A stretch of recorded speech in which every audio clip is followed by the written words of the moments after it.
Büyük ve meşakkatli bir işin içindeyiz. Prodüksiyonumuz, pilotumuz, set ekibimiz gerçekten çok zor ve güzel şartlarda çalışıyorlar. Biz de öyle. Bu samimiyeti bize geçiriyorlar. Hocalarımız sağ olsun. En büyük olanağımız sanırım bu pilotumuz. O kadar gerçekliğini hissettiriyor ki bize, hepimize.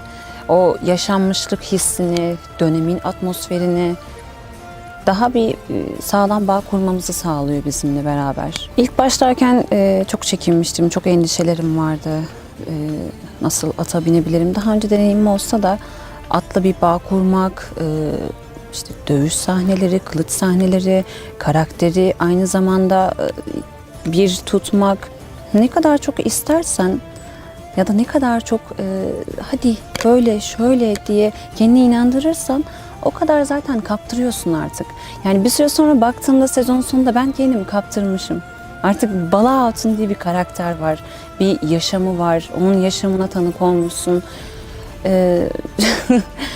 Ata binmek kolay bir şey değil. Çünkü ilk bindiğimde yaparsın, hakimiyeti kurarsın, atla o güzel bağını kurarsın dedim. Fakat düştüm ilk başta bir. Ama olsun, düşe kalka bu şekilde. Bala Hatun'a hazırlanırken çok zorlandığım noktada oldu. Çünkü savaşçı bir ruhu var, ahi kızı, ahlaklı, terbiyeli, eğitimli, gayet donanımlı bir kız. Ve buna, onun dönemine ayak uydurmak zor oldu açıkçası. Ama at binme, kılıç, dövüş, tarihi eğitimlerle beraber bunu aslında çok güzel bir şekilde tamamladık. Yani artık o dünyanın içine girdik. Evet dedik, bu böyle oluyor, bu böyle. Biz buradan geldik. Yani bunları gördükçe, okudukça veya yaşattıkça aslında yaşadık. İnandık çünkü. Oba baskını sahnesi yaptık 2. sezonun başında. O sahnedeki çaresizlik durumu, çocuğun yanına giderken o acısı, ne yapacağını bilmez hali. Çok şükür böyle bir şey yaşamadım. Hiç hayatımda böyle bir yaşantımız yok ama o an resmen yaşamış gibi oldum orada. O bağı kurabildim. O acıyı resmen yaşayabildim. O kadar çok etkilenmiştim ki o sahnede. Yani o zaman daha çok sevdim. O zaman daha çok inandım. Daha çok bağlandım. Bala Hatun, Osman Bey'in Alp'i gibi düşünün. Daha gözü kara, daha cesur. Acısıyla dimdik ayakta duran ve bunu göz ardı eden bir hatun.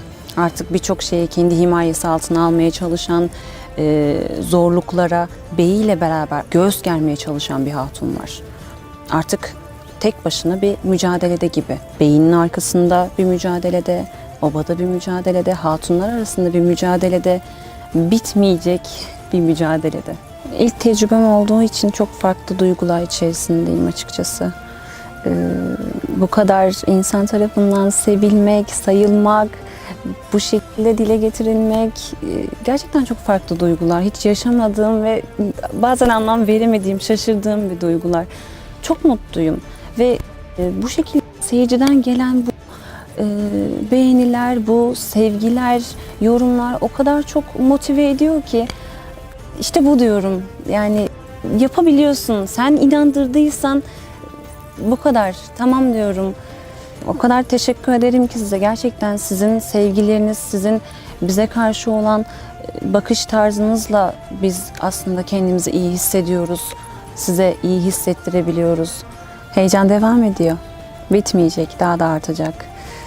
Acılar, belki mutluluklar, sevinçler, belki daha büyük hüzünler bir şekilde devam edecek. Çok şaşırtıcı şeyler olacak. Ama çok fazla detay vermeyeceğim. İzleyelim, birlikte görelim. Siz de bizimle beraber yaşayın.